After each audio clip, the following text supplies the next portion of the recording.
Donc nous sommes ici sur un secteur qu'on appelle la Anse de Turbatus, qui correspond en réalité à une zone de confluence entre la rivière Lot et un de ses tributaires, un de ses ruisseaux tributaires. Ce milieu, il correspond, finalement, il fonctionne comme une annexe hydraulique au Lot, mais il a un fonctionnement singulier, c'est-à-dire qu'il est complètement dépendant d'un barrage hydroélectrique situé en aval qui conditionne le niveau d'eau à l'intérieur du milieu et sa connectivité avec la rivière principale. Donc ce site, il a un fonctionnement complètement artificiel. En revanche, il est très précieux sur le plan écologique puisqu'il fournit des habitats essentiels à la faune piscicole.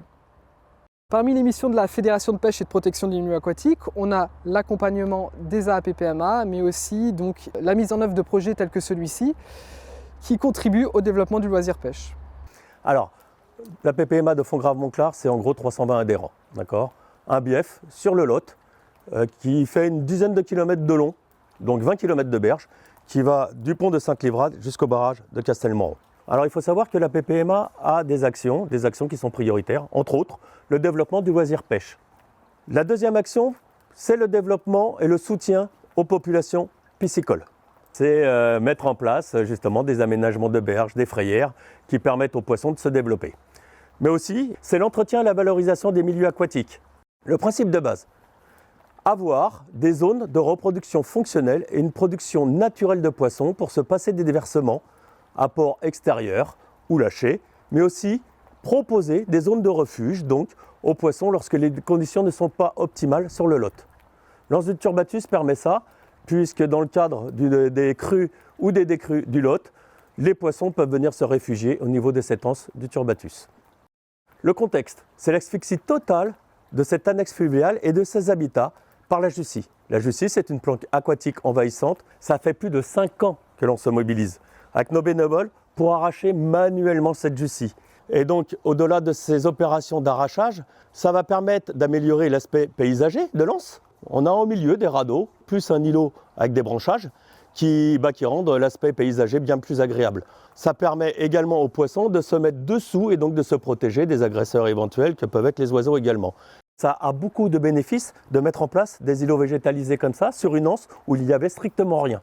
Les poissons nous en sont reconnaissants, j'en suis sûr. C'est une opération qui a nécessité plusieurs étapes. Il y a eu une première étape où on a réalisé des retraits d'embâcles pour un budget de 2 000 € à peu près. Et la deuxième étape, ça a été le retrait de la Jussie.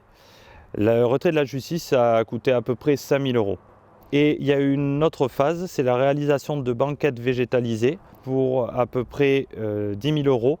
Tout ça en collaboration avec la Fédération de pêche.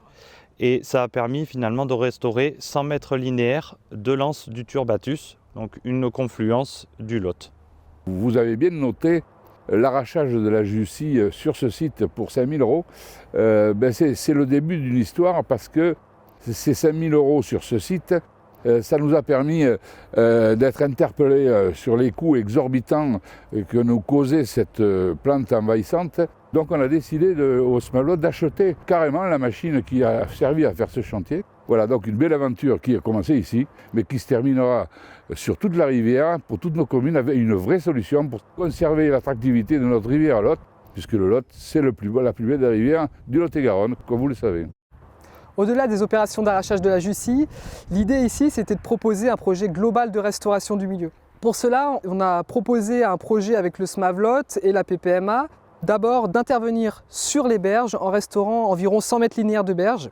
D'une part, en essayant d'augmenter la connectivité latérale de ces berges, c'est-à-dire l'interface RO, en implantant de manière un petit peu adjacente des banquettes plantées d'hélophytes semi-immergées, alternées à des banquettes minérales immergées de 20 à 30 cm pour celles-ci. L'idée derrière tout ça, l'objectif il est double. C'est de proposer des supports de frais pour les poissons lithophiles, c'est-à-dire les poissons qui se reproduisent sur des substrats minéraux, de proposer des zones d'alimentation et de refuge pour les alevins émergents qui apprécient ces milieux-là, qui leur fournissent du plancton, des macro-invertébrés aquatiques, c'est-à-dire des larves d'insectes qui sont essentiels à leur premier stade de vie. En parallèle, l'idée également c'était de proposer des habitats de pleine eau. Pour ça, on s'est rapproché de l'EREA de Villeneuve et des élèves en CAP pour leur demander de concevoir et de construire des radeaux végétalisés qui viendront apporter des habitats complémentaires, apporter également un aspect paysager au site qui est très fréquenté, mais également de faire concurrence à la Jussie. Le côté de challenge était intéressant pour mes jeunes, vu que c'était quelque chose qu'ils n'avaient absolument pas réalisé auparavant, pour ma part non plus.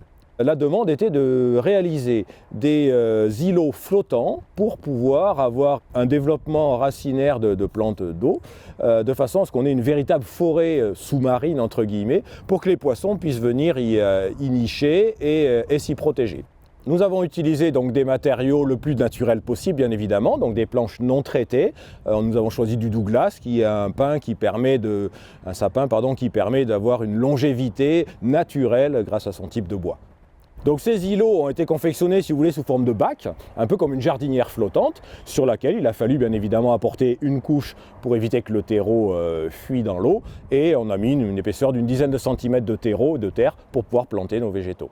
Alors les plantes qui ont été sélectionnées sont des plantes d'eau. Nous y avons mis du carrec, nous y avons mis de l'iris, du typha, nous y avons mis tout un tas de plantes aquatiques qu'on trouve naturellement sur le site déjà sur lequel nous intervenons.